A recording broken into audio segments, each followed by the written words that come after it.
afternoon, everyone, and thanks for all those who are participating today. Doc and I were absent for a little bit. I think this is our first session for the year.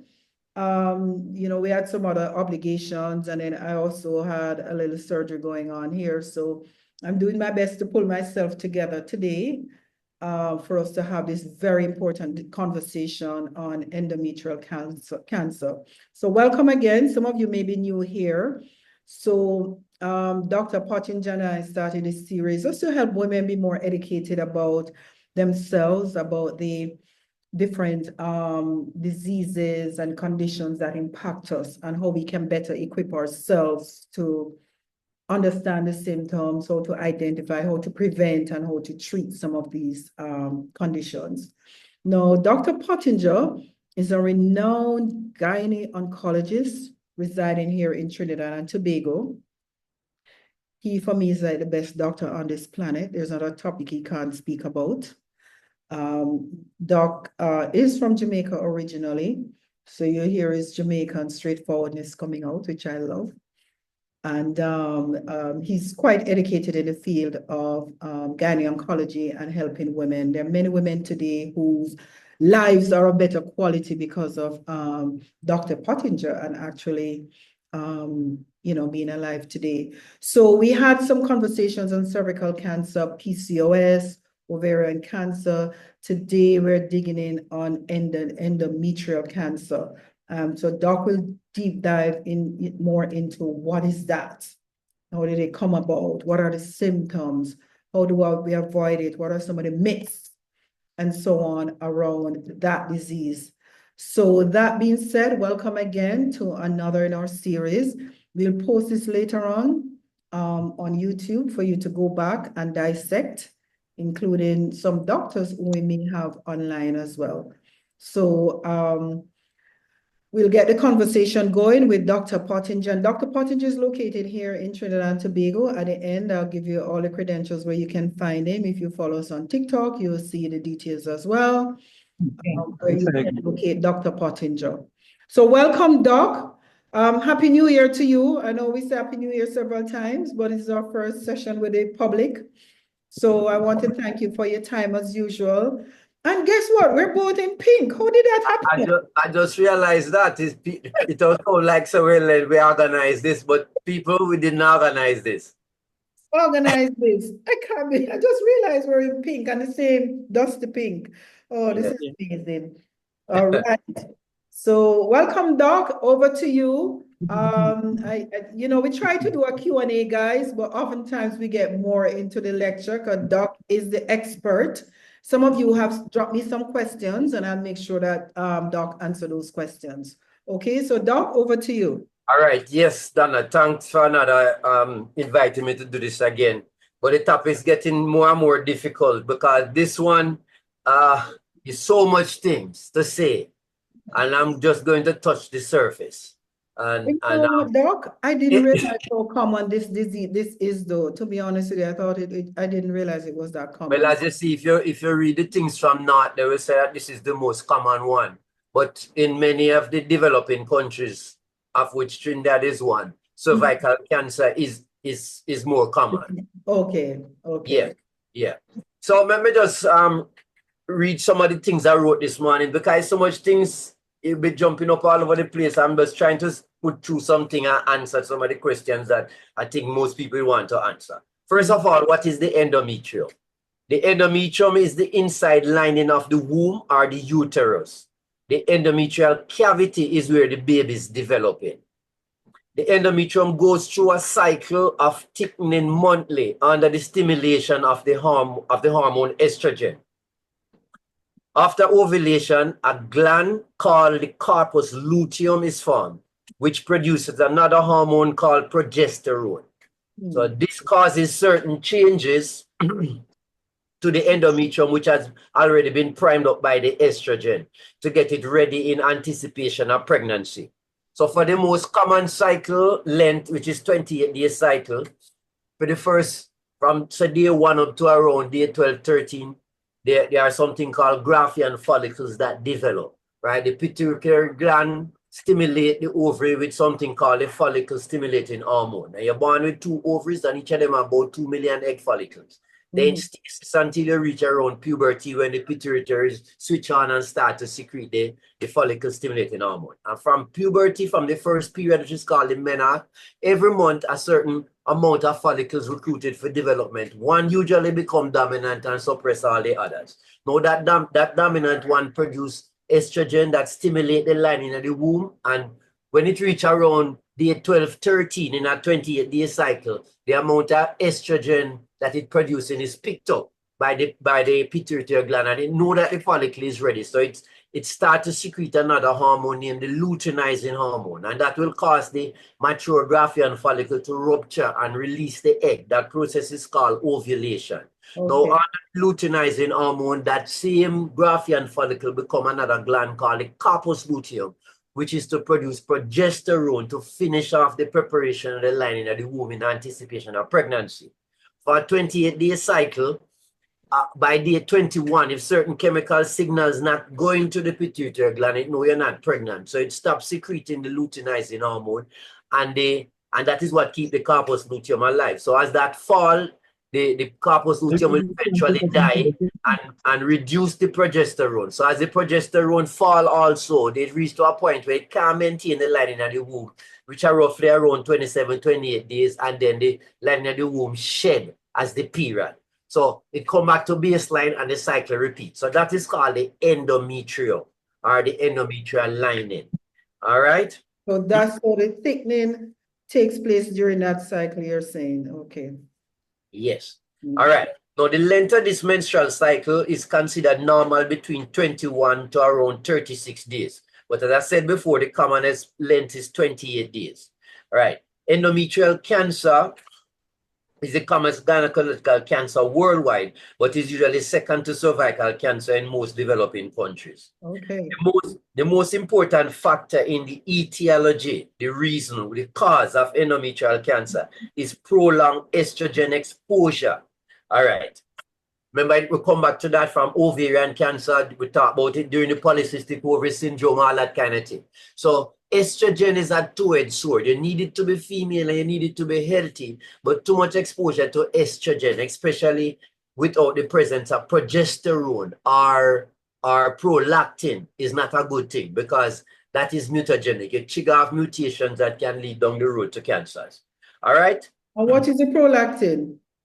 Prolactin is another hormone which is produced from the pituitary gland, and every time the lady is breastfeeding or the baby suckle, a reflex from the nipple go to the brain, and then the posterior pituitary secrete prolactin, it come back to the breast and keep the lactation going.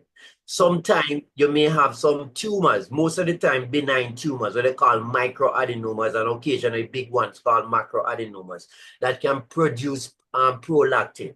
And in those people, like you were producing milk all the time because like it's stimulating the lactation. Okay, all but right? that's beneficial overall though, you're saying. So no, yes, prolactin. So you don't want to have estrogen without progesterone primarily, and secondary without prolactin, because the unopposed estrogen, that is how they call it, is mutagenic. It can cause cancers. All right? So most of the cases of endometrial cancer is what we call wild type, about 90%. But about 10% is due to some known syndromes, like when we were talking about breast and so we talk about BRCA1 and BRCA2 mutation. Well, you have some mutations too, including BRCA1, which is thought to be associated with increased risk of endometrial cancer. But these only around 10%. Most of the cancers are what we call wild type. Okay. Wild type. Yeah, meaning it not related to a what we call a germline mutation. A germline mutation is like if your mother and father have a mutation, it could pass down to the children. Okay, so when you hear them say germline mutation, say for instance, there's something called the Lynch syndrome, and the Lynch syndrome have a series of mutation in some genes that we call them mismatch repair genes. So when we having like DNA replication, right, you could have adenine go with thymine, and cytosine go with guanine. These are what are called nucleotides, and they have hydrogen bonds between them in the DNA helix. Remember your organic chemistry. I don't want to get too technical because I don't want to be losing people. But when the DNA is to replicate, there is a enzyme that catalyzes the process, right?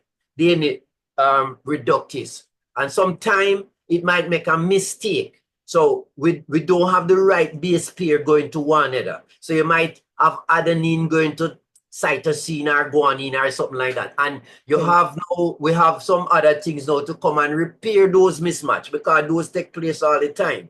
So if there is a mutation in the genes to repair this mismatch, then we have a problem. There are many names to them. I don't want to get into them. It's a lot of numbers or thing. You might hear them say, you know, MSH2, MLH1, MSH6, all these kind of things are P, TEN, P10, and different things. We don't have to get into that.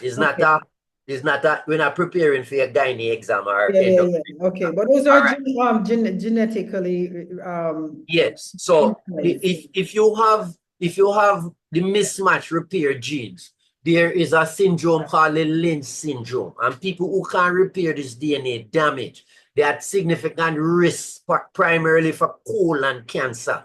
And second to the colon cancer would be endometrial cancer. But the same Lynch syndrome can increase your risk for ovarian cancer, bladder cancer, kidney cancer, stomach cancers, thyroid. There's a whole host of them. Lynch, L-Y-N-C-H? Yeah, L-Y-N-C-H, right. I don't want to go off into that because, as I said before, these genetic predisposition for endometrial cancer make up less than 10% of the cancers. Okay? So we're not talking about those. We're talking about the run-of-the-mill cancer. Right. Now, as we have been saying before, you have certain things that predispose to high estrogen level. With ovary cancer, with breast cancer, with colon cancer, with endometrial cancer. And anything that predisposes to high estrogen, prolonged estrogen, increase your risk for the most common type of endometrial cancer, which is called the endometrioid cancer. Okay? The endometrioid cancer make up about 85% of endometrial cancers. The other, endometrioid. So that's the common one. All right. Now, these cancers are called, you might see the term type 1 endometrial cancers. So it's type 1 endometrial cancers we're going to be talking about mainly for the rest of the talk. The type 2 ones not are related to estrogen exposure. All right? And by and large, they are occurring older people, they are occurring people who have many pregnancies or even breastfeed, or people who use the pill, and people who not fat, all those things. So the general one we're talking about, the commonest one is the one that related to estrogen, and we'll call those the type 1 endometrial cancers. Okay. All right. I hope I'm getting that clear because I jump in all over the place. So we're looking at the type 1 endometrial cancer is the most common one. So today we have to focus not the type 2, which is more related to perhaps older people and some other factors. Yeah. All right, so let me try come off of that and come into the more common things we want to talk about. So we know what we're talking about now, so let's go on to that. Now, the most important risk factor for the development of endometrial cancer is age. All right, it is primarily a disease of postmenopausal women, and the median, mean like the average age at diagnosis, is about 60 years. Only about 5% of cancers are diagnosed, endometrial cancer diagnosed in people less than 40 years. All right. In the younger age groups, there may be a genetic component. So the same Lynch syndrome where we just talked about, our BRCA1 or P10, all of these things. If you find young people like less than 40 getting endometrial cancer, it's more likely that they have a familial tendency, which means that there is some kind of genetic predisposition. So it will be good. So if somebody, say you have 1 or 2 people and in a family and they're diagnosed with say, endometrial cancer, ovarian cancer, or even colon cancer in a young age, less than 40, it would be good for these people to get genetic testing to see if they have the Lynch syndrome or one of the other syndromes. that are related to it, but the lynch is the most common one. What Because about if breast cancer, since you mentioned the BRC, what about breast cancer? Is that breast cancers too, but not so much. You see, the commonest ones are colorectal cancers, right? And even small bowel cancer, but endometrial cancer is the second to the colorectal cancer. Breast cancer can be too, but it way down the line. It's not the Lynch syndrome is not a big part with the breast cancer. It's more the BRCA1 and BRCA2 mutations, right? Which we touched on in our previous talk. All right. So only about 5% of cases are from women less than 40 years. In the younger age group, you may have to look for one of these familial cancers. All right. Race also appears to play a role in the development of endometrial cancer, because the highest incidence is in the Caucasian.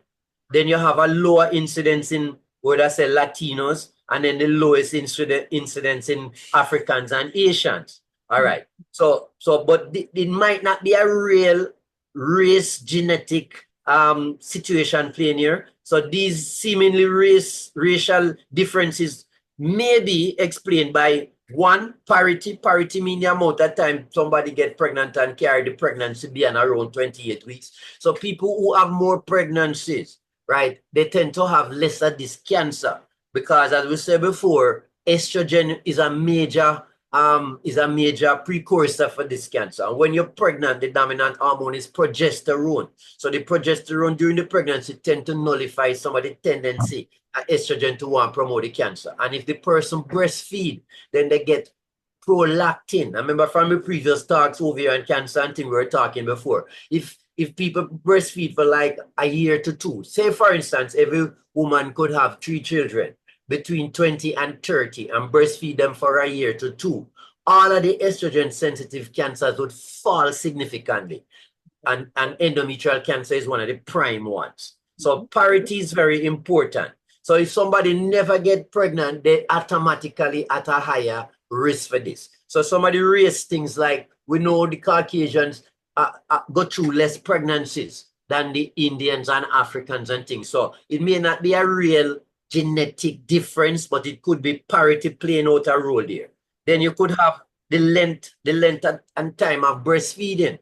So a Black woman and thing tend to breastfeed, hopefully still more than Caucasian people. So for a longer period, like some of the tribes and things like in Africa, Maasai and all them people, they would breastfeed for 2-3 years before they wean off the children and probably have a couple period, and then they get pregnant again. So those people constantly being pregnant and constantly high in the progesterone and the prolactin. So it will protect them against the breast cancers. People who know not breastfeeding are very few children, are no children, they go through plenty more ovulation cycles. And as we said before, the incessant ovulation is one of the reasons behind, one of the hypotheses behind ovarian cancer. But the high level of estrogen by going through the menstrual cycle, which I just explained before with the Graafian follicles producing, the estrogen is a big part of it. So, all right. So then obesity. Estrogen, prolonged exposure to estrogen is really a big factor. A big factor. Yeah. Yeah. So after the parity and the length of time of breastfeeding, we come to obesity. Here, the obesity coming up all the time. So by now, people should realize the relationship with the obesity and the high estrogen state and the high insulin state. All right. So some of the things that cause the obesity, some of the things we touched on before, like the polycystic ovary syndrome, or when we're talking about the insulin resistance syndrome. All right. The use of hormone replacement or estrogen replacement therapy is can be sometimes associated, because in the past, before, we know that people used to get pure estrogen as a form of hormone replacement.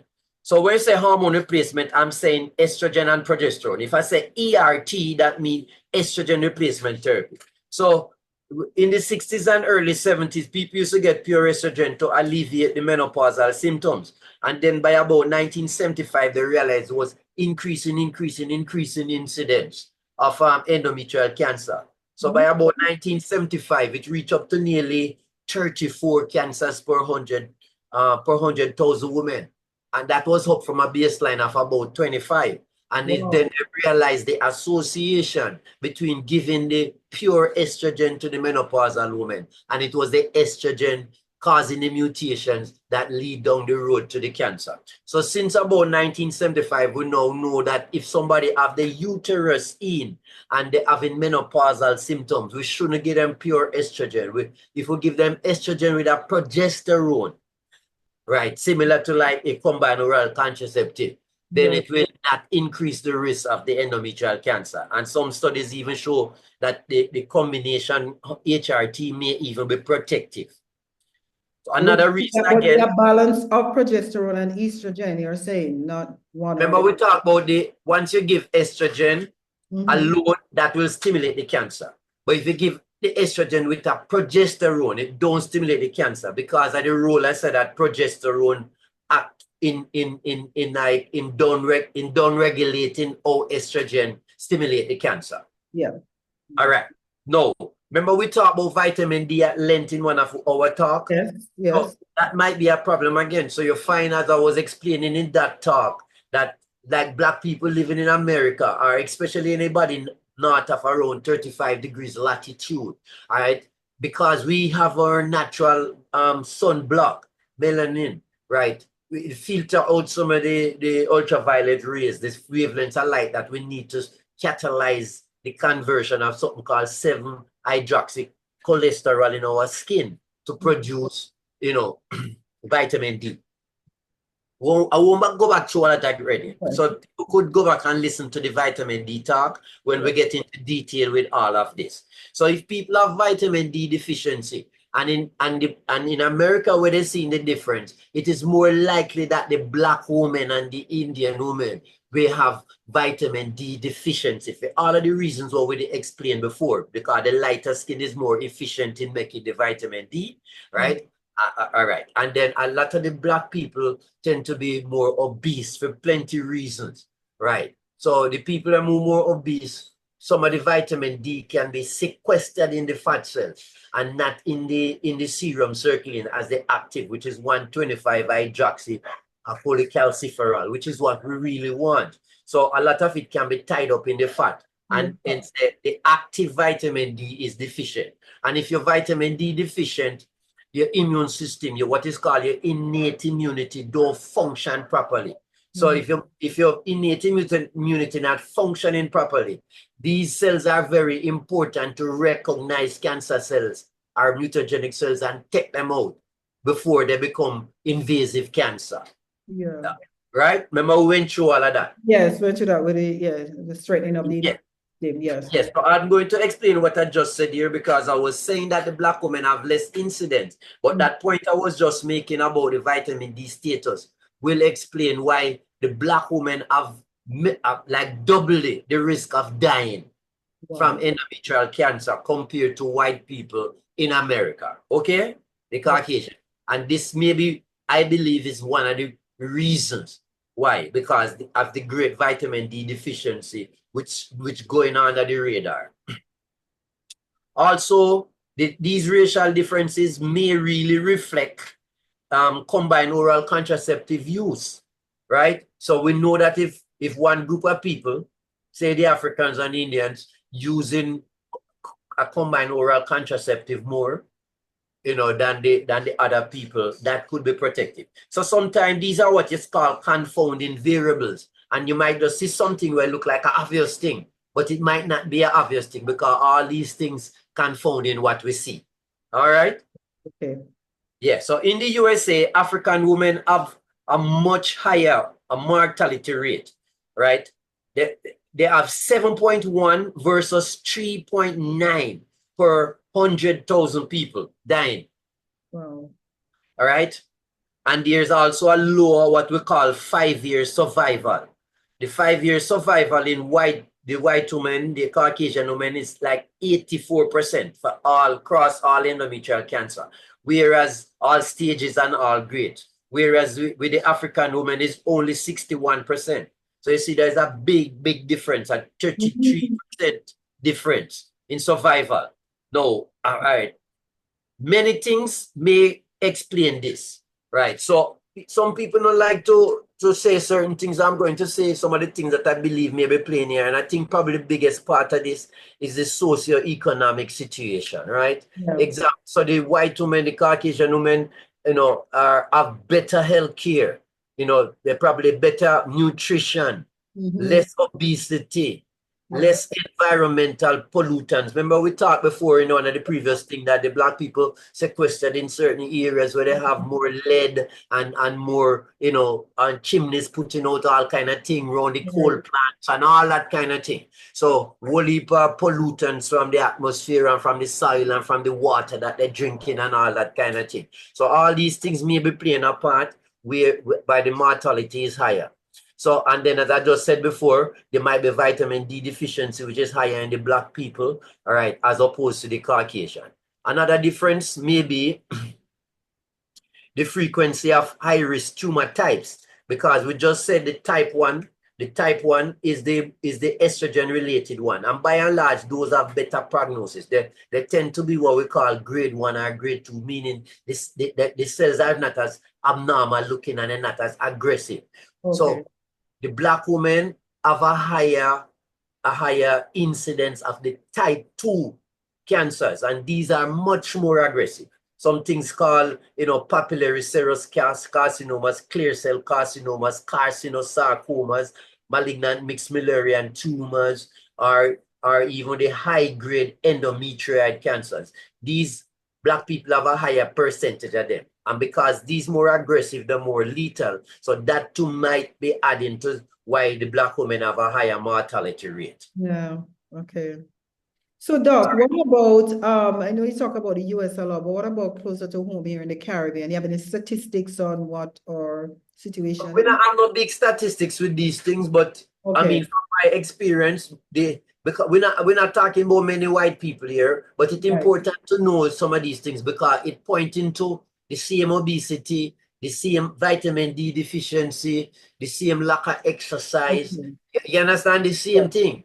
All right. Yes. But so so it's one human race. So even though you can extrapolate sometime if we don't have whole heap of information statistic wise in our countries, right? Understood. You can look on things what are going on worldwide. All right. I was just wondering the rate of that particular cancer in our region, how many, as opposed to the others, how it impacts us, is it high up there as well, like cervical cancer and so Well, I just said to you, remember from the previous one, we said breast cancer is the most common one, right? Yeah. And a close second to breast cancer is cervical cancer. Okay. And then in terms of gynec cancers is the endometrial cancers next. So there will be more common than ovarian cancers or fallopian tube cancers, and far more common than vaginal or vulval cancers. Okay?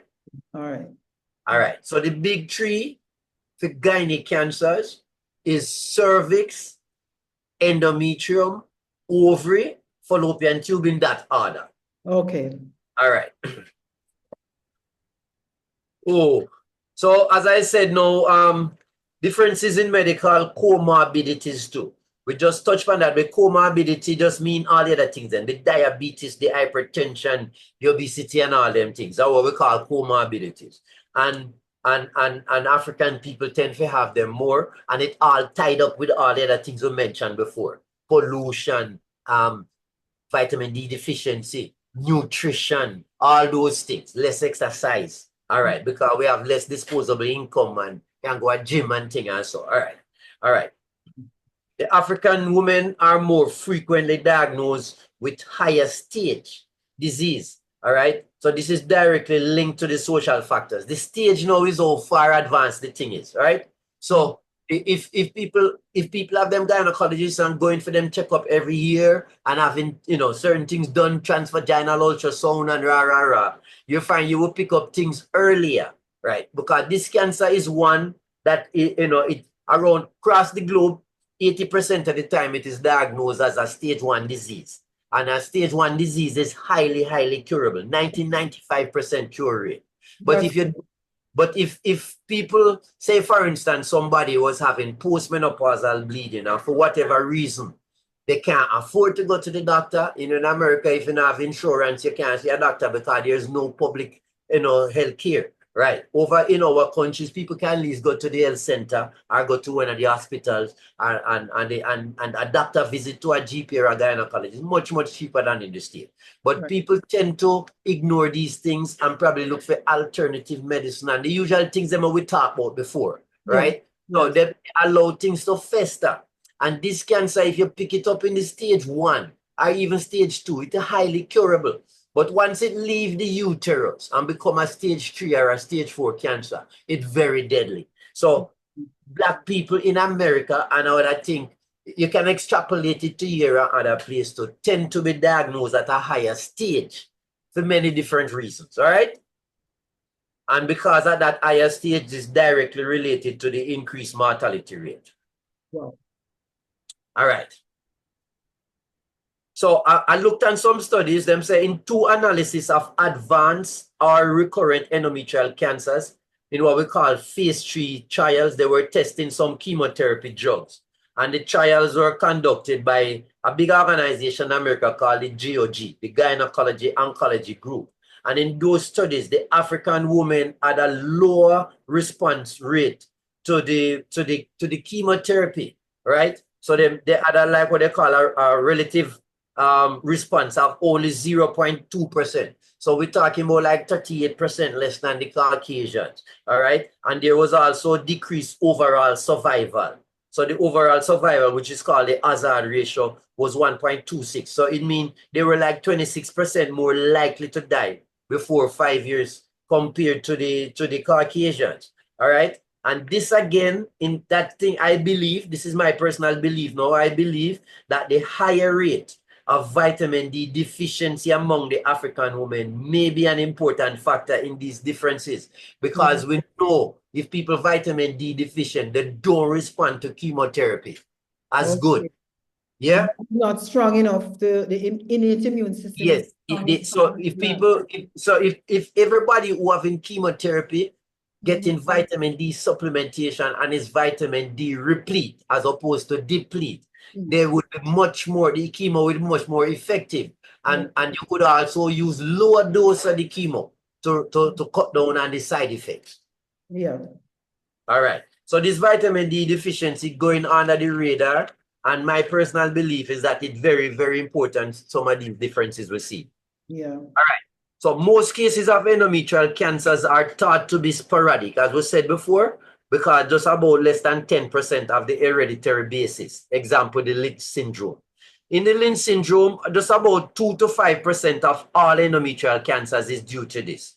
But if you go to the people, them like under 50 years, it could be as high as about 10%. As I said before, so the people getting the things, them young, this is one of the things that we should look for. And if it is there, they should have genetic counseling and and other advice to get the children them out of the way quick and then take out the organs there. So if the organs them not there, it can't become, you can't get no ovarian cancer, fallopian tube cancer, no endometrial cancer due to the syndrome. Okay? Okay. So that's probably important to just repeat, Doc, to folks. So I'm saying that in the people who get endometrial cancers, less than 50 are definitely less than 40, there may be this syndrome called the Lynch syndrome. And you have some other rarer ones too, but the Lynch syndrome may be playing a part. So it would be good for these people to have genetic testing to see if them have any of the mismatched gene mutations that, in the Lynch syndrome. And if they find that, it would be advisable that people get children out of the way quickly if they want to have children. Or if they don't want to have children, they can go and they still want to maintain their fertility to make up their mind later on. All of these people should go on a progestin. They could go on the combined oral contraceptive. They could go on Depo-Provera injection. They could have a coil called the Mirena coil sited inside the womb, which release a small amount of a progesterone named levonorgestrel every day. 20 micrograms is released every day over a 5-year period, and that will keep the lining of the womb very thin and protect it against the estrogen. All right, we could do that. Those things are called chemo prevention. All right. However, However, if people want to have children, get them out. That's why I was talking about the best time to have children is a young people thing. It's 20 to 30 and get it out of the way, right? But you know, And that's not how people are thinking these days, right? Everybody wants to be financially stable and all of that before they have kids. So, and some yeah. don't have any.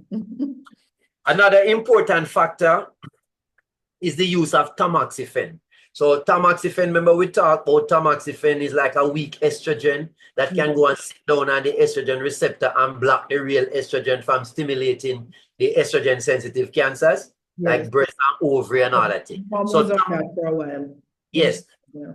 Okay, so the tamoxifen is used for treatment of breast cancer and even to prevent breast cancer, and after treatment to what they call maintenance therapy to reduce the risk of it coming back. But tamoxifen, let me just read on my right.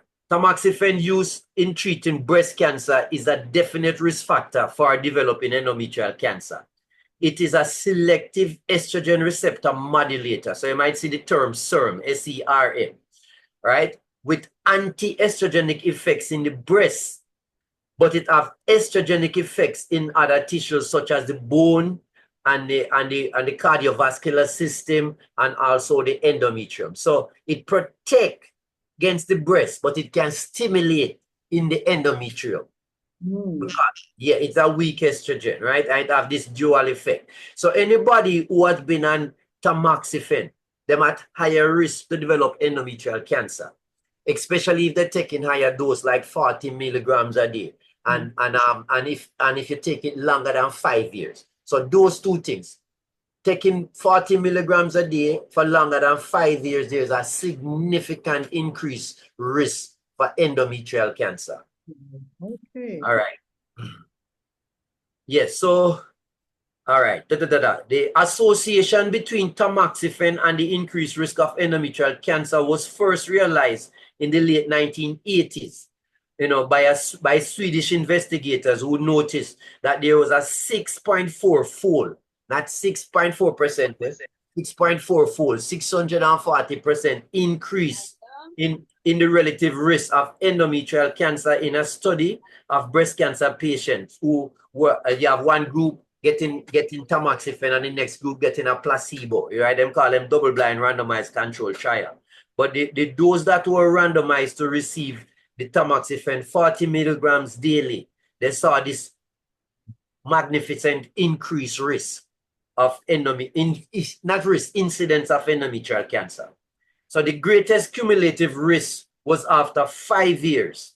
All right, and it get up, the risk increase as you go along, and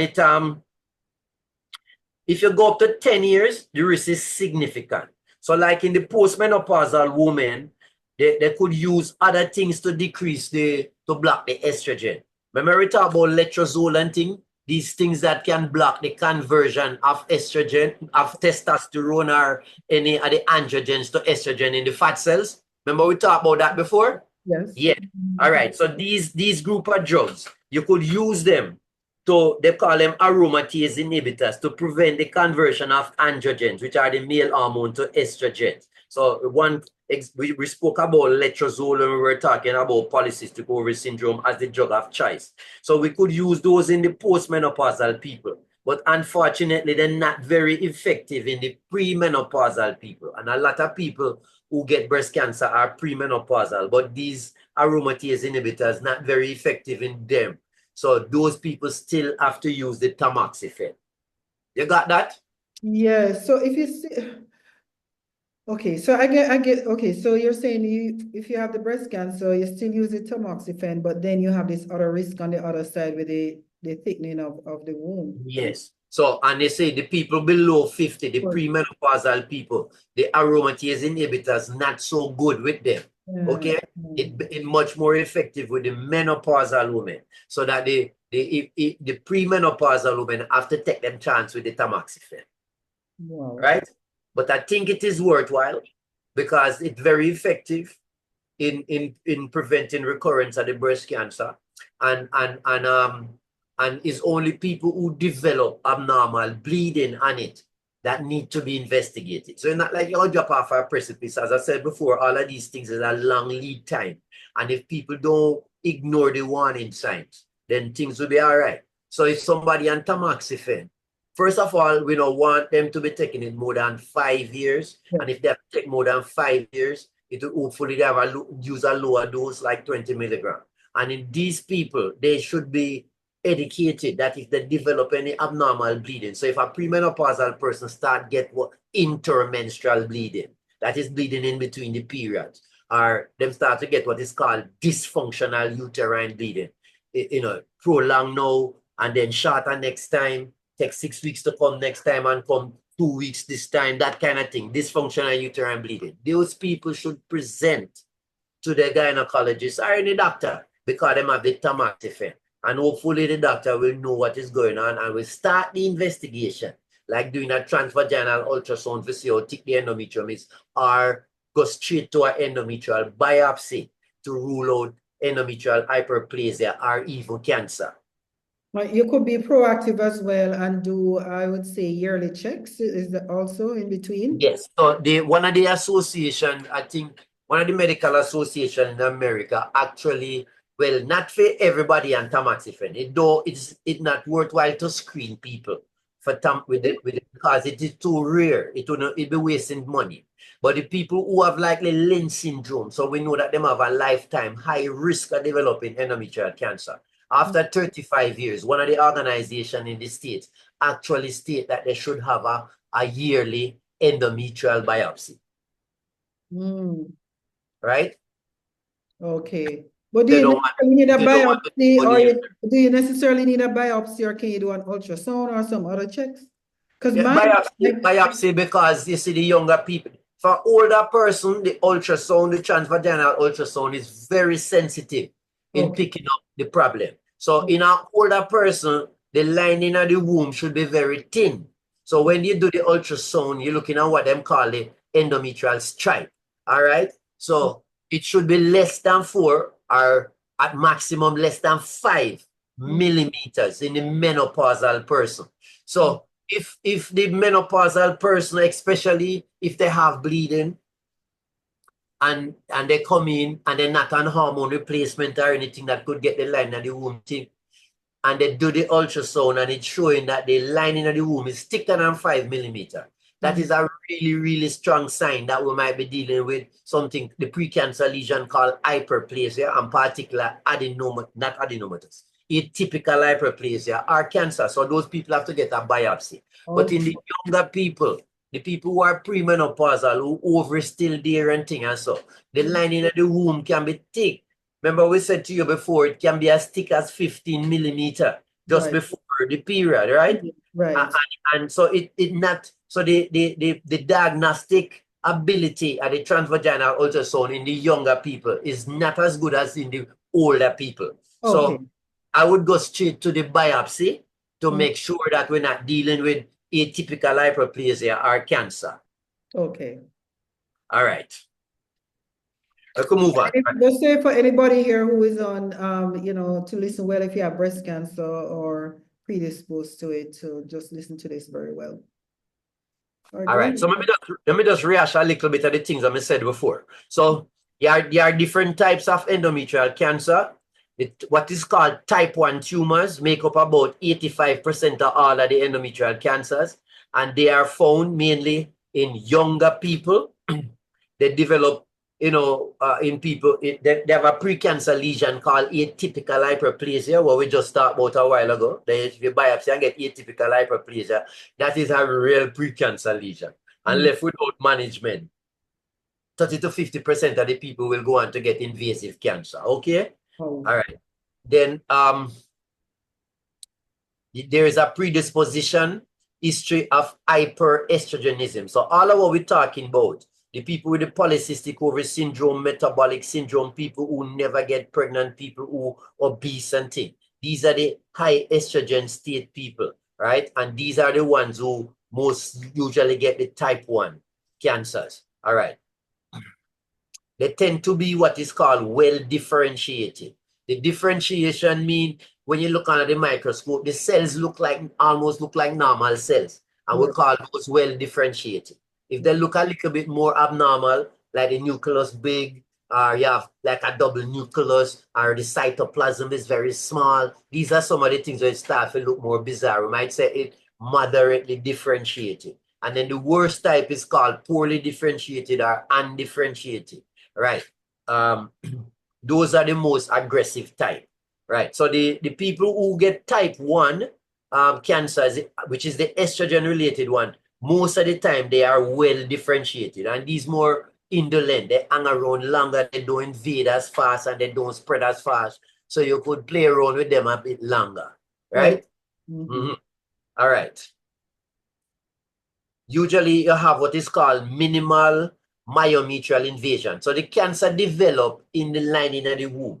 Remember we talked before that all cancers develop in surface, and the surface is called mucosa or epithelium. And every mucosa have a foundation called the basement membrane. And as long as the cancer cells on top of the basement membrane, like the top of the table here, once as long as on top of the table is not an invasive cancer, because in the epithelium, there's no lymphatic channels and no blood vessels and things, and so it can't spread from there and go elsewhere, right?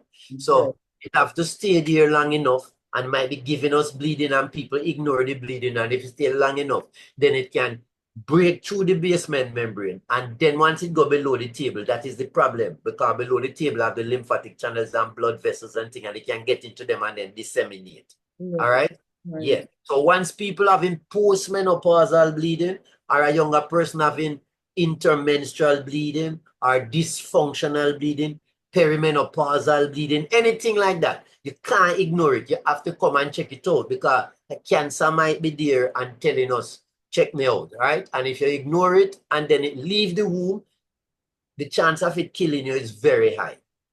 So everyone is very important. Well, the females here, we have males as well. It's important to make sure you do those checks. Don't ignore it. Sometimes we see things that we're like, oh, I'm just having a little spot in between, and ignore it. And then your cycle starts again and you think all is well. So make sure you check in with your gynae.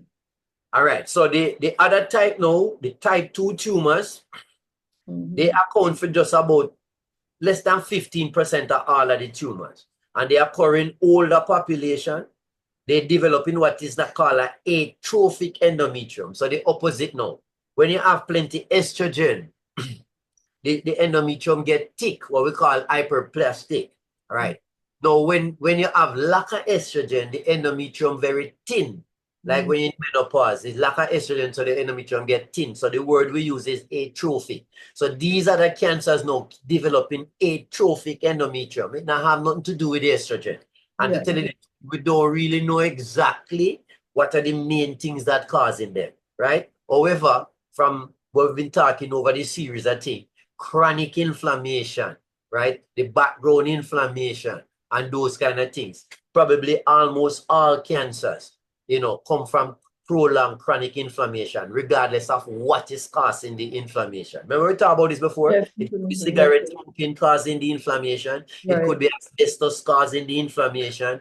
It could be plenty alcohol causing the inflammation. It could be viruses, HPV, or human things like hepatitis B and hepatitis C, or you know what I mean? All of these viruses, if they're there and we immune system handicap, like with vitamin D deficiency, and we can't take them out, they stay long and cause this irritation there all the time, and until eventually you will start getting mutations, right?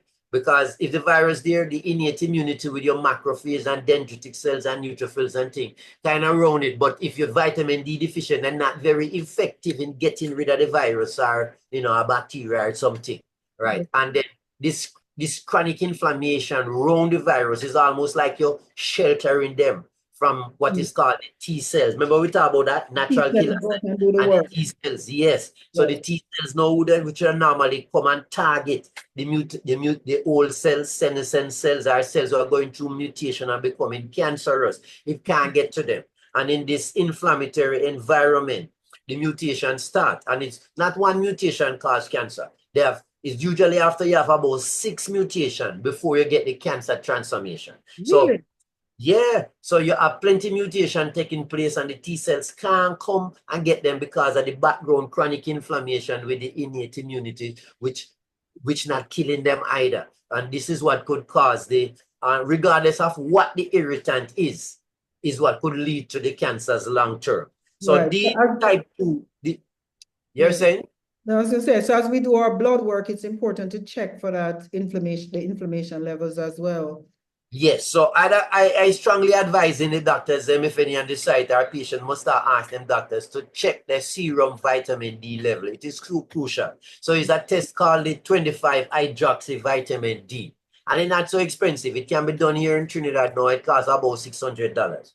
So if you check that and your levels are below 30 nanograms per mil, you're deficient. And it means that your immune system handicapped. So you're at higher risk to getting all kind of viral infection, bacterial infection, not pass you. And your risk and not taking out the cancer cells that all of us form every day is handicapped. So you have a higher chance of having this chronic inflammation, which will become cancer down the road. All right. What do you check for the inflammation? There's something called, there's a test called the ESR, all right? It mean erythrocyte sedimentation rate. Then there's a test called C-reactive protein. Those two would tell you if you're thing. And then probably the most important one would be for us to also check our fasting insulin level. Because a lot, remember we thought that insulin is a major player in this insulin resistant syndrome, metabolic syndrome, type 2 diabetes, and cancers, cardiovascular disease, and all them things. So people should check to see what their fasting insulin level is. And if it is high, those are the same people who will have fatty liver and all them kind of things. We're showing us that them have the metabolic syndrome and them on a treadmill down the road to plenty bad things. Diabetes, hypertension, cardiovascular disease, and all kind of cancers. Okay. All right. So the type 2, they're developing atrophic endometrium. They can develop in slim patients, right? So we're talking about the fat people, them tend to develop a type 1. Slim ones will develop type 2. All right. And it can develop in people with high parity. People could have 8, 9, 10 pregnancy. And they could get these type because the pregnancy not protective against this type of cancers. Okay? Okay. All right. So, and unfortunately, again, African people tend to have a higher incidence of these type 2 ones. And don't ask me why. Okay? But it may be all of what I just explained a while ago. Our background, higher levels of chronic inflammation and vitamin D deficiencies and all them things, right? All of that might be in the milieu, plus our higher exposure to toxins in the environment, all those things, okay? Yeah. All right. So let me come back then to the central role of estrogen. It might sound like I'm repeating myself, but repetition good for people to understand, right? Yes. So estrogen is so serious with type 1. All right. All right. Endogenous means naturally in your body. And exogenous means you take from outside, like estrogen replacement therapy. So endogenous and exogenous exposure to estrogen is believed to be an important risk factor for the development of endometrial hyperplasia and type 1 cancer. Getting a lot of background, nice boy.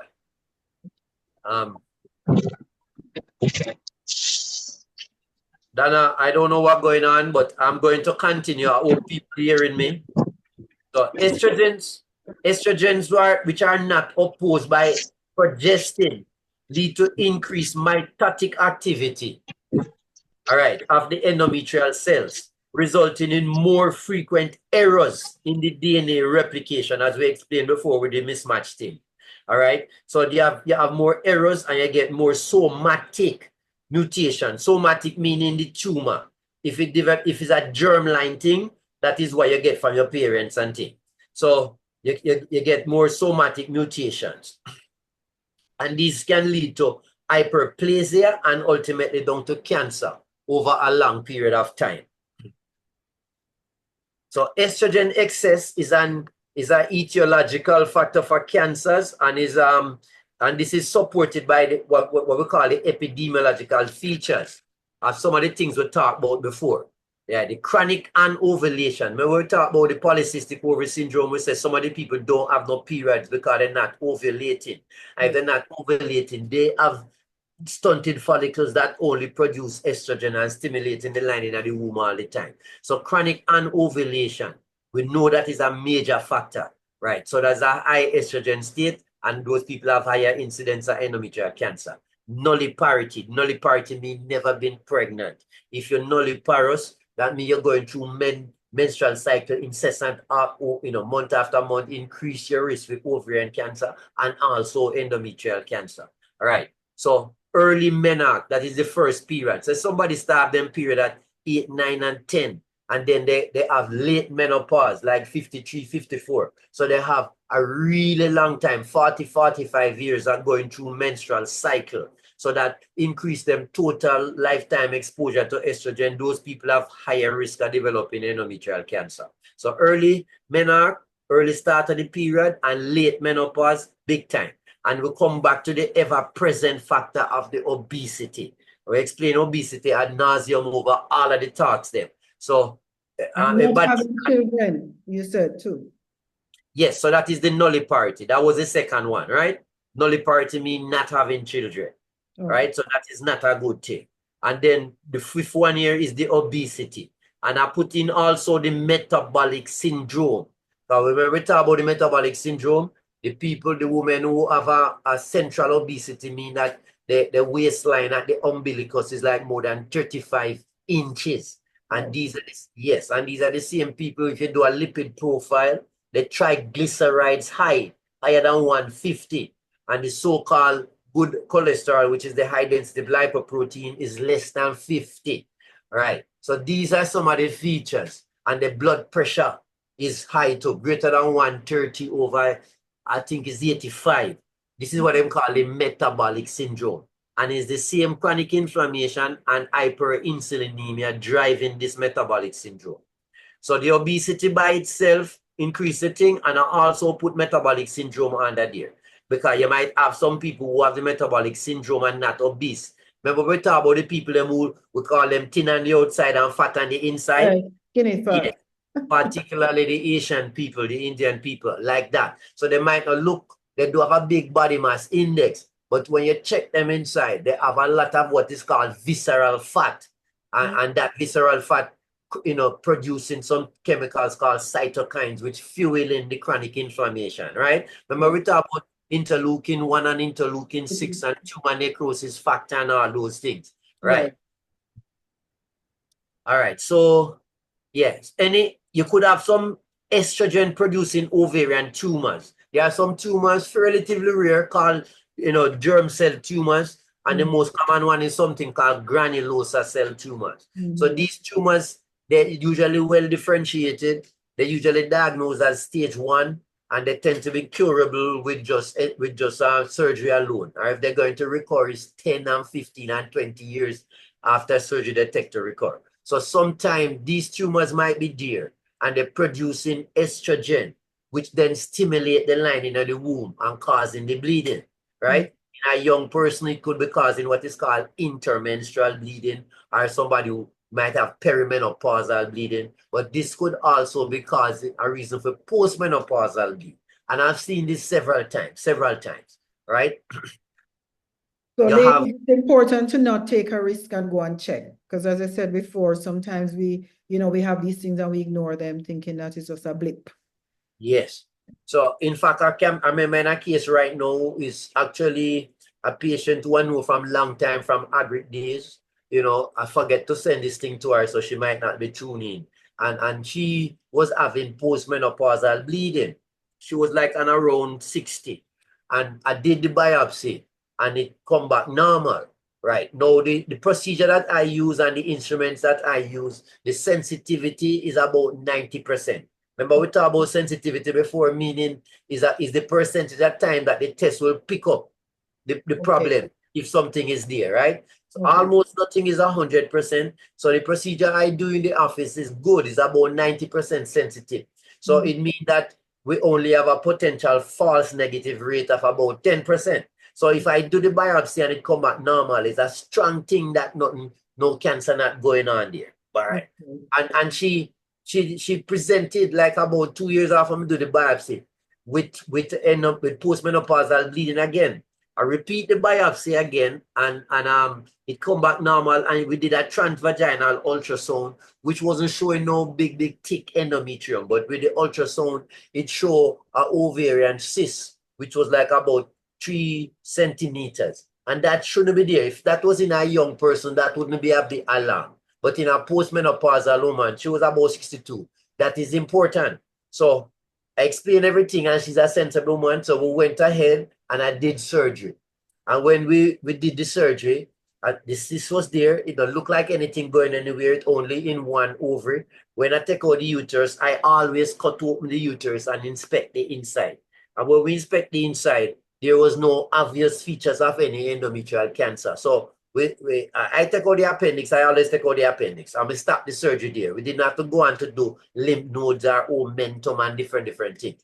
And when we get back the histology report, lo and behold, she had a granulosa cell tumor. These are cancers, but they're kind of low-grade cancers. So if I was dotish and do the biopsy twice and it come back benign, with the ultrasound and it not showing her endometrium wasn't particularly thick. So none of these things, people have to have a nose, to and be very have your antenna up to pick up things, else you will miss things. So in her case, I was just very glad that I told her that probably we should, check out this uterus, and she never looked on it like say I trying to milk her for some money or something. And lo and behold, she had a low-grade ovarian cancer that was causing the postmenopausal bleeding. All right, so that was a lot of learning points there, and I've seen that more than once. All right, so a next thing that could cause a thing is the use, as I said before, of ERT. That means estrogen replacement therapy. All right, so we should try not to use estrogen alone in anybody who have the uterus, because it definitely increases the risk, for this cancer. All right, then a meta-analysis, that is kind of study that look at plenty smaller studies. So you can say look at 10 study of 100 people, you get like a big study which 1,000 people. So you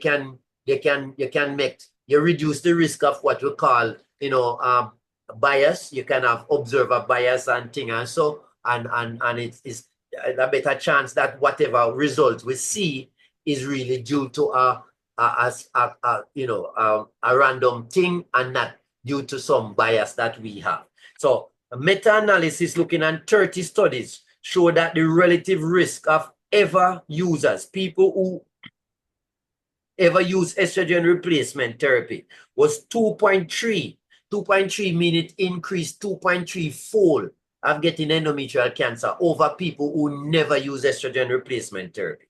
And it was plenty studies that look at 30 studies, and the relative risk was 2.3 compared to never users. All right, so that's a big risk. And this risk increased, the relative risk increased up to 9.5% if the use was greater than or equal to 10 years. So in the past, when we never know this, people used to be on like pure estrogen for the menopausal symptoms and on it for a long time. So those who were on it for like 10 years or more, it means their risk of developing endometrial cancer was nearly 10-fold increase. Right? Yeah. All right. So go on and say again, obesity. But there's more and more people are advocating for women to do the HRT. What you're saying. Yes, but I'm making a difference between HRT, I said a couple of times already. HRT means hormone replacement therapy. Yeah. And that means estrogen plus a progesterone. And that is not associated in most studies with increase in your risk of endometrial cancer.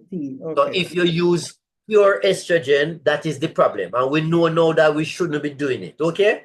Okay. Or if for whatever reason somebody can't take HRT, or they can't take a low dose combined oral contraceptive pill for whatever reason, we have some things we could do. Once we give them a progestogen to protect the lining of the womb, we could put a Mirena coil inside. And I've said before that release a little bit of a progesterone every day for 5 years. So you could be giving people pure estrogen. Like in Trinidad here, the brand that we have is called Progynova. So people could be getting the Progynova to deal with their menopausal symptoms, but they have the Mirena inside the uterus to protect the uterus. Okay. You get that? Right. Or you could also give them the Progynova and they could get you could get progesterone like Provera or something named Primulot N, and they use that every month for like 10 to 14 days. If you do this, it will simulate like the menstrual cycle when you have the corpus luteum giving the progesterone. So you take it for 10 to 14 days, and after you stop for the next 14 days, it will cause a withdrawal bleed. And this will protect the lining of the womb. Okay? Okay. All right. But the basics is go and drop the weight, eat. Yes, those are the most important thing. Yeah. Important So things, come yeah. right back to the obesity thing. Look on this. The obesity is an increasing problem all over the world. In the USA, it is estimated to account for approximately 50% of endometrial cancers in the postmenopausal women. Just that alone. Wow. Yeah. Yeah. All right. Then the aromatization thing what we talk about, that the fat people again, even in the menopausal state, so they're over not producing no estrogen, but the adrenal gland producing testosterone and something else named androstenedione and other things. And the fat cells of the enzymes that have the biochemical whereabouts that it can convert the testosterone to estrogen. Okay. Remember, we're talking about the guys them with the big belly and the man boobs and all them kind of things. And yes, so in the menopausal women who are obese, this is a real big factor. And we believe that this is the main reason why these people have a high estrogen state. And you say it occurs with the men as well, if they have the belly. Yeah. So that's why we call it, with the men now, we call it is metabolic syndrome. We don't say polycystic ovary syndrome, or better you call it the insulin resistance syndrome, you know? Yeah. All right. So the aromatization of androstenedione to estrone in the fat or adipose cells is believed to be the principal mechanism of excess estrogen in the postmenopausal woman. A guy named Weiss, W-E-I-S-S, he and his colleagues, Weeks et al., demonstrated in a case control study that the risk of more aggressive endometrioid tumors, that mean like grade 3 or higher stage 3 and stage 4, was also seen with unopposed estrogen in the obese people. So what I'm saying here, we're saying that most of the obese people tend to get the type 1, right? The well differentiated and present that lower stage. But in this study that these guys looked at that, they were saying that if a woman is obese, right, and it could also cause and in the perimenopausal state because of this peripheral conversion of the testosterone and thing, that too could also cause a higher grade and a higher stage. Okay. Cool? Right, so that's what perimenopausal. I'm not confusing nobody. No. Yeah, so that's what the perimenopausal. So fat is not good for anybody. Yeah, yes. Especially if they're fat and they didn't have no pregnancy and if they have diabetes. You understand what I mean? All of them things that they're getting everything double whammy. Okay. So basically, when I advocating for these kind of people, just take out the uterus, tube and ovaries, and me take out the appendix too, and get on with the next 1/3 of your life. You understand? Because people living 1/3 of their life now in the menopause. All right. And if you menopausal and you've never been pregnant and you're overweight and you never use the pill and all that kind of thing, it really increasing your risk for this cancer. Other cancers too, breast and ovary and all them thing, but endometrial cancer particularly.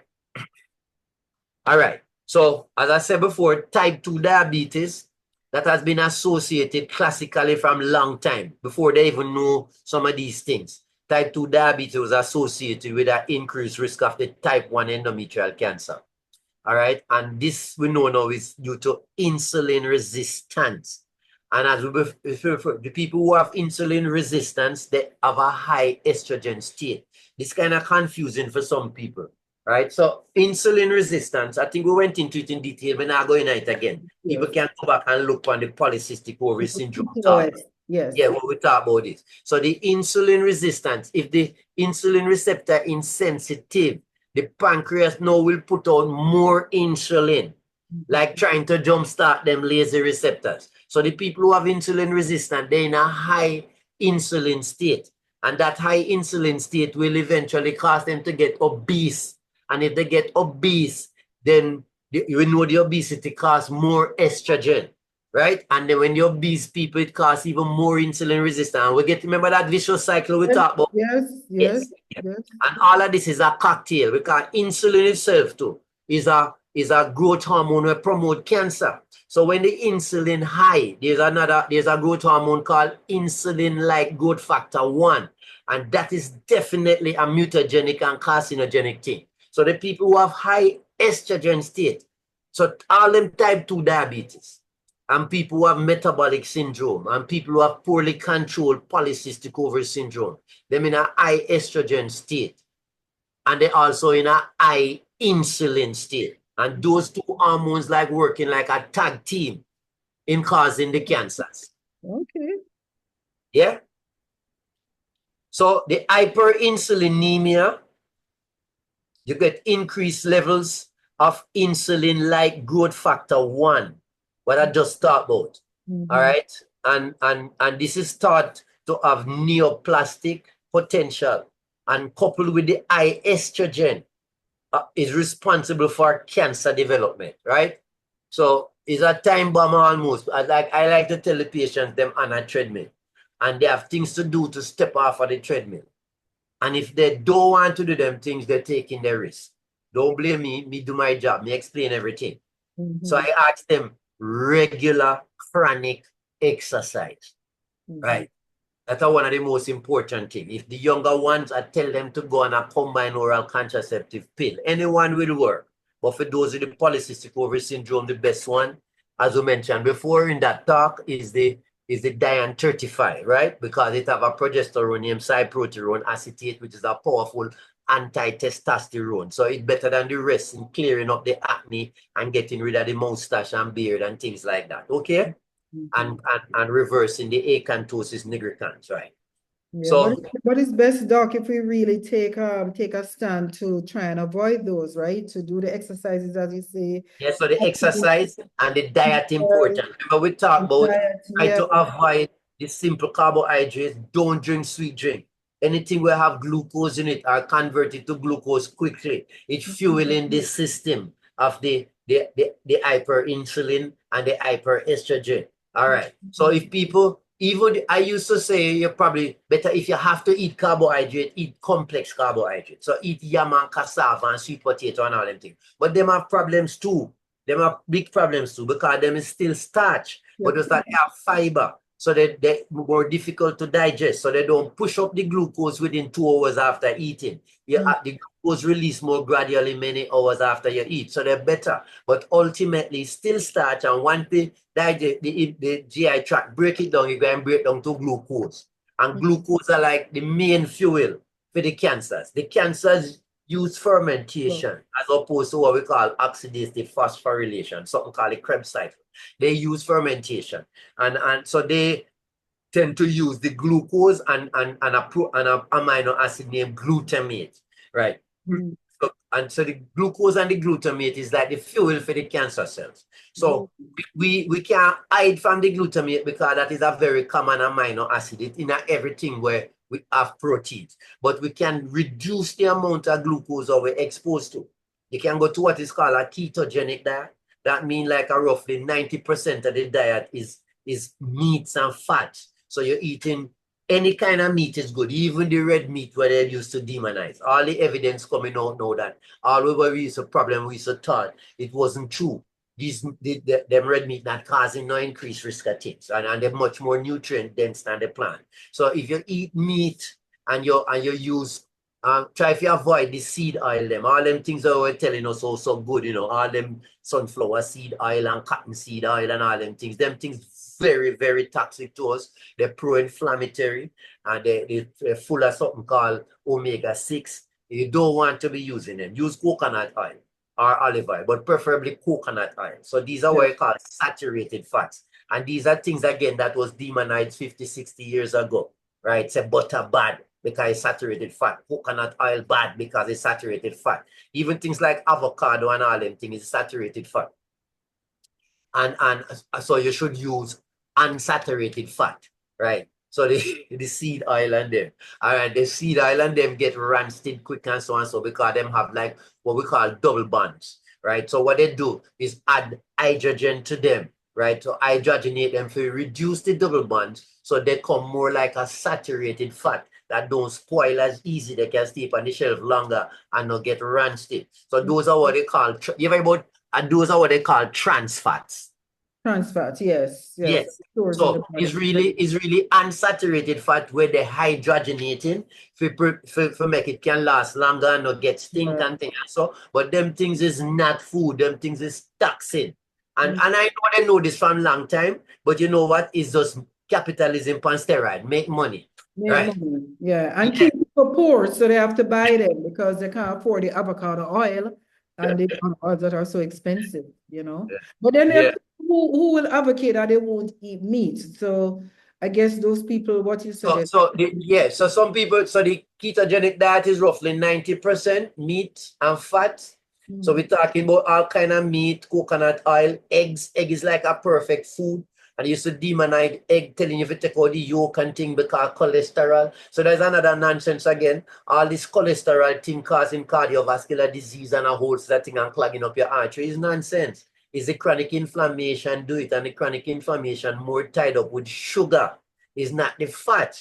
And in fact, now we're finding out like the low density lipoprotein that was demonized as this bad thing. It's very crucial for our well-being and health, and especially in as part of the immune system.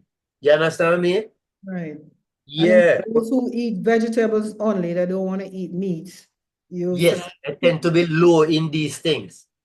Right. So the vegan diet, I used to be a vegan too, you know. Yeah.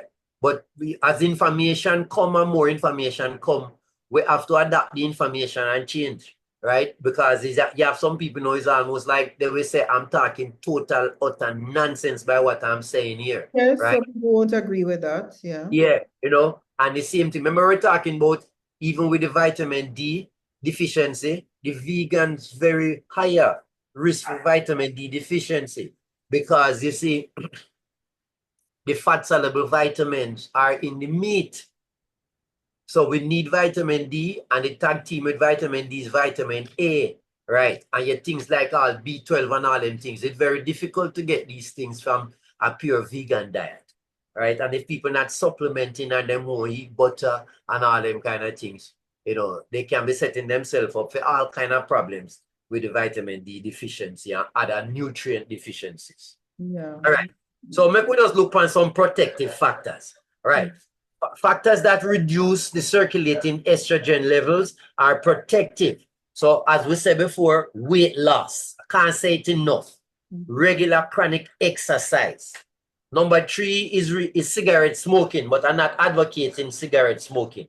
So people who smoke, they tend to be smaller, they have less fat and things like that and they have less circulating estrogen. And we come right back around to the ubiquitous combined oral contraceptive pill.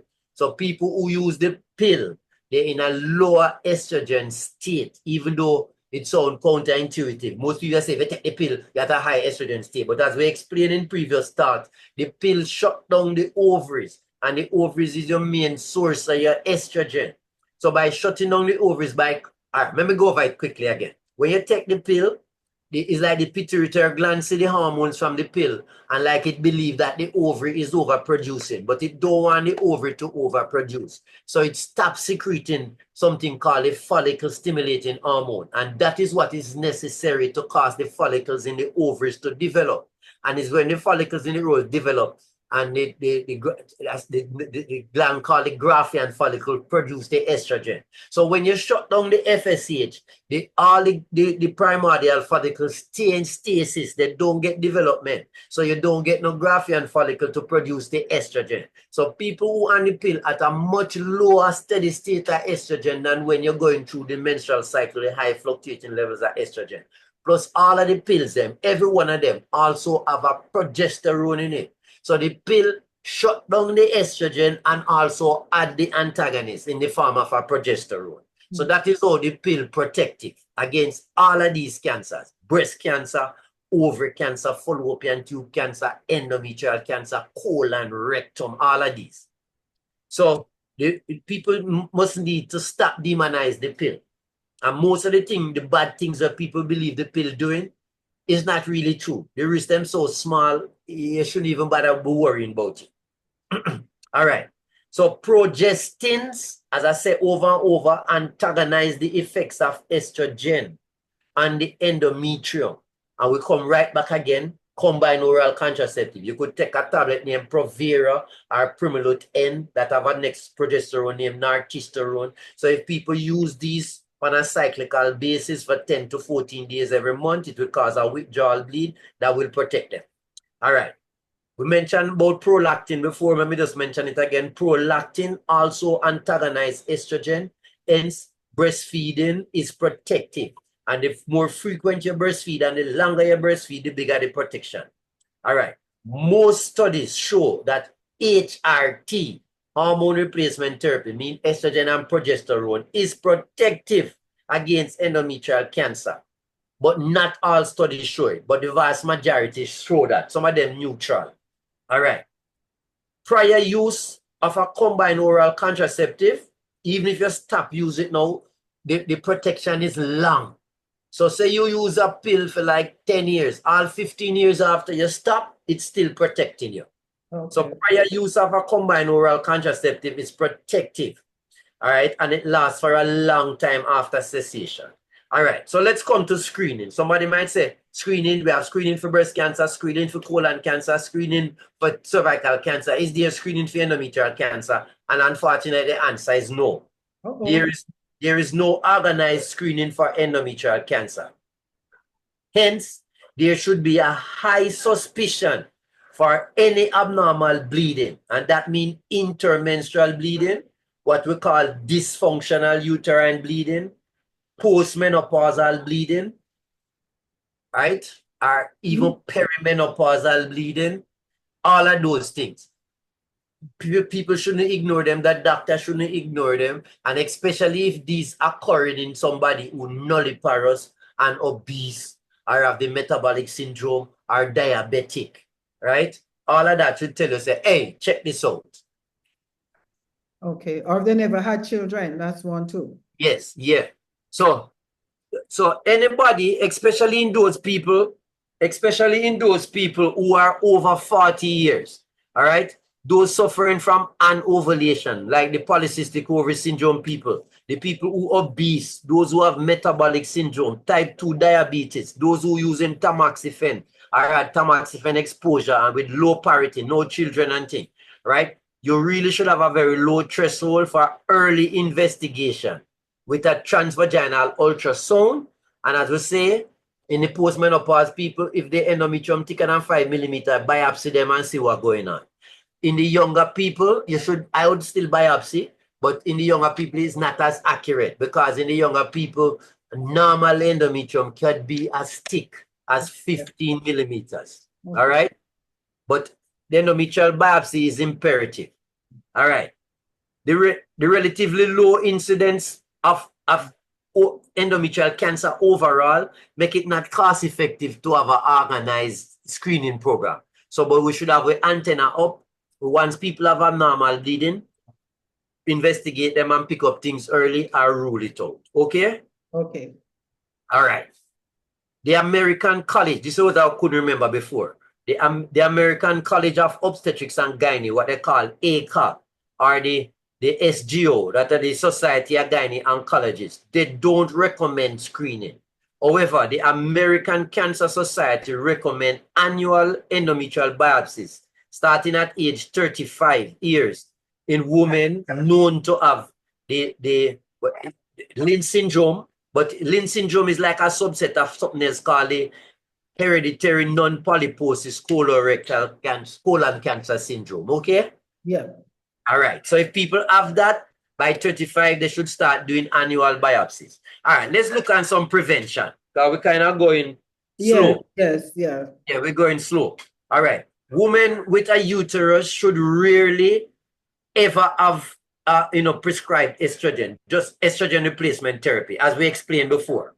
Okay. If for whatever reason a woman with their uterus cannot tolerate hormone replacement therapy, for whatever reason, right? We could use a low dose pill in the younger ones who perimenopausal, right? And that would give them big time protection. Or we could put a IUCD, an intrauterine contraceptive device that that release the hormone, a little every day, like the Mirena. Not advertising for anything, but that's the main brand that we have here. Yeah. All right, and you could put that in the endometrial. I would protect them, or you could give them, Provera. All right, injections, all those kind of things are tablets, and that will prevent it, right?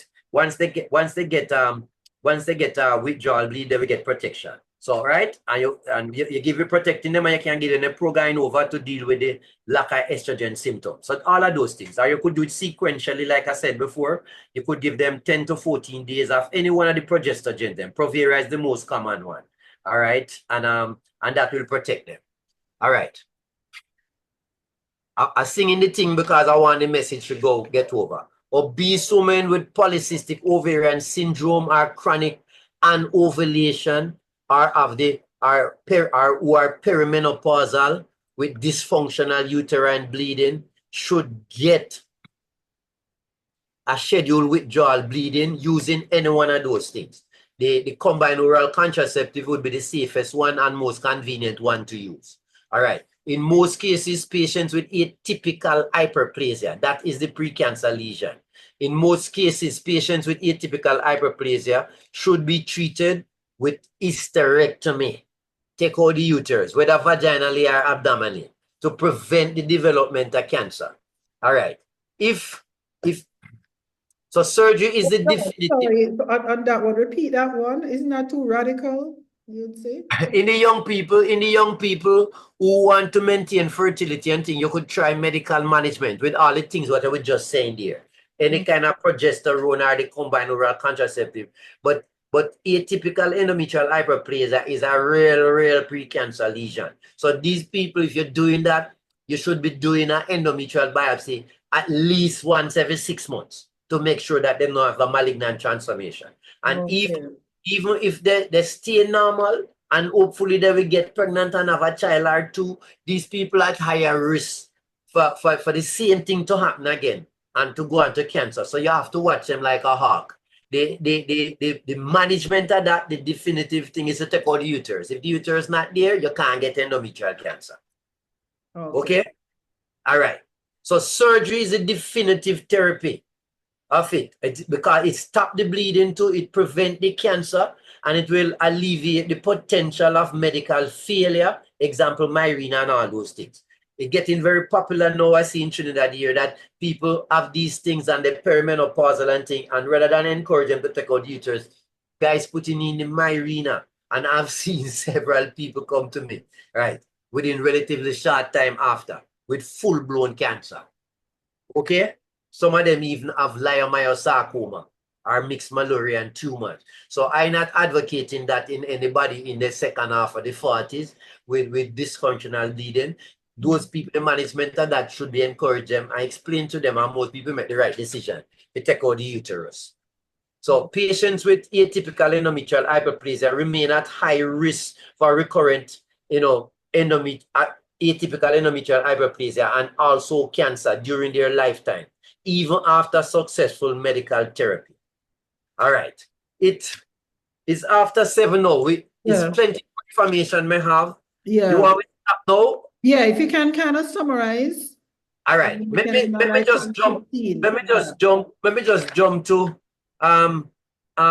presentation, right? Yeah, we're Everybody booked in understand. 7:30. We're booked Yeah. in 7:30, but so you go ahead. Actually, I was supposed to be in our next meeting here. The phone was just making a noise now. So I was supposed to be in a meeting, Okay, all right, So okay. I really should wrap up now. All Yeah, right. sure. So the presentation, what we want everybody to know is that any kind of abnormal bleeding, as we say it over and over, right? Any intermenstrual bleed, postmenopausal bleed, perimenopausal bleeding, dysfunctional uterine bleeding, don't ignore it. Go to a medical practitioner and they should start.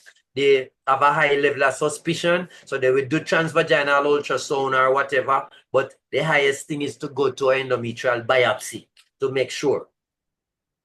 I say approximately 10% of symptomatic postmenopausal women. So if a postmenopausal woman have bleeding, especially if she's obese and she nulliparous, at least 10% of them have a cancer.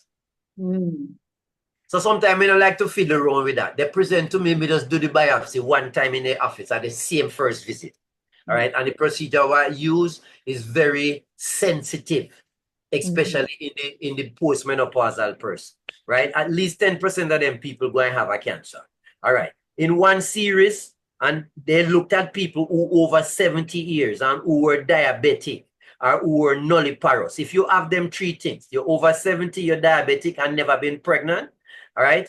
So they look at these. If you have them three risk factors, 87% of the people had atypical endometrial hyperplasia or a cancer. You hear what I just say?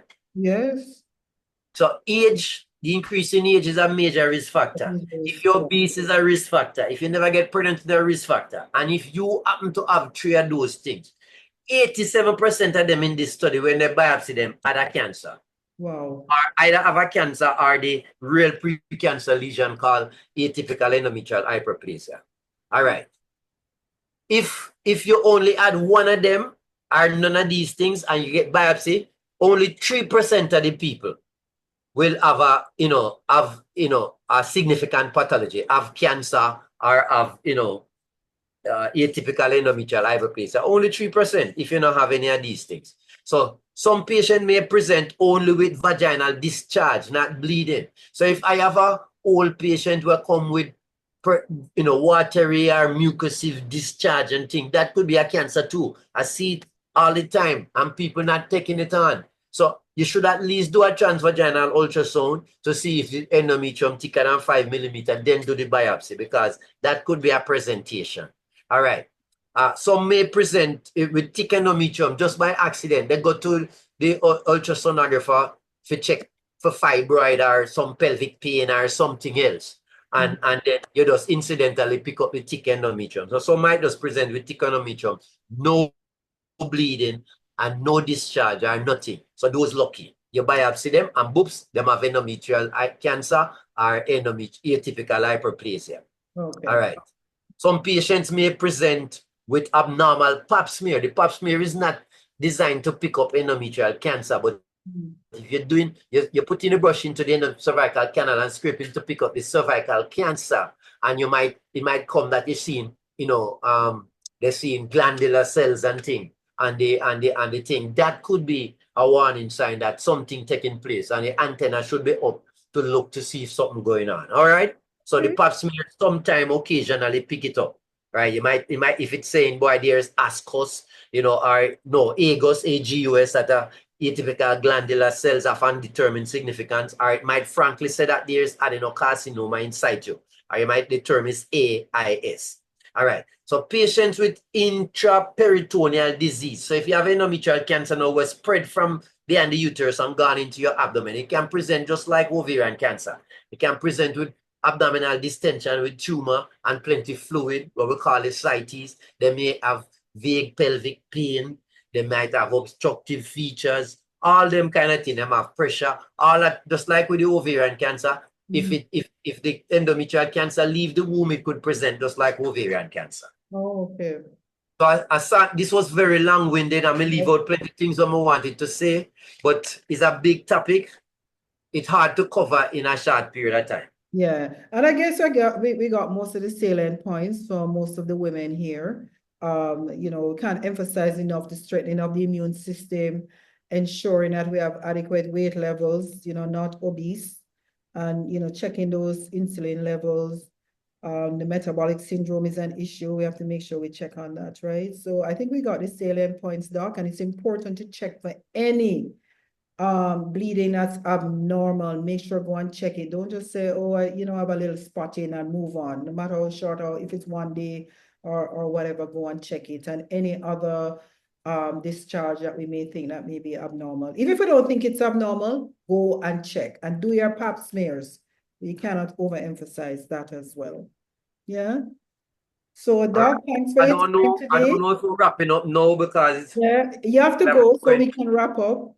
Yeah. So I want to thank you again for your time this evening. We truly, truly appreciate it. For everyone, we'll edit the video and have it out later on so you can go and take notes and reach out to your gynecologist or your general practitioner if you have any questions around your own personal health. We're not here to cure anything or here to tell you not to listen to your doctor. We're just providing information because oftentimes we're not proactive when it comes to, looking about our own health, and sometimes we wait until it's too late, right? So thank you, Doc, for your time this afternoon. I truly, truly appreciate it. It's always fun with you. All right. So, and I don't know, a woman, them say pink is female. So I don't know what happened with me. I should have wear blue. Blue is boy and pink is girl. No, so? Well, you're supporting the ladies, so pink is okay. And the most masculine of men wear their pink. You don't worry about that. But I was just surprised we were both in the same colors. For those of you Yeah. after, So let me run and see if we can catch in patching on the Zoom meeting that we're supposed to be on. All right? yeah, all right. Take good All care. right. Thanks Okay, everybody for your time. Have a good rest of the week ahead. Thank you so much. All right. Bye, Doc. All right then.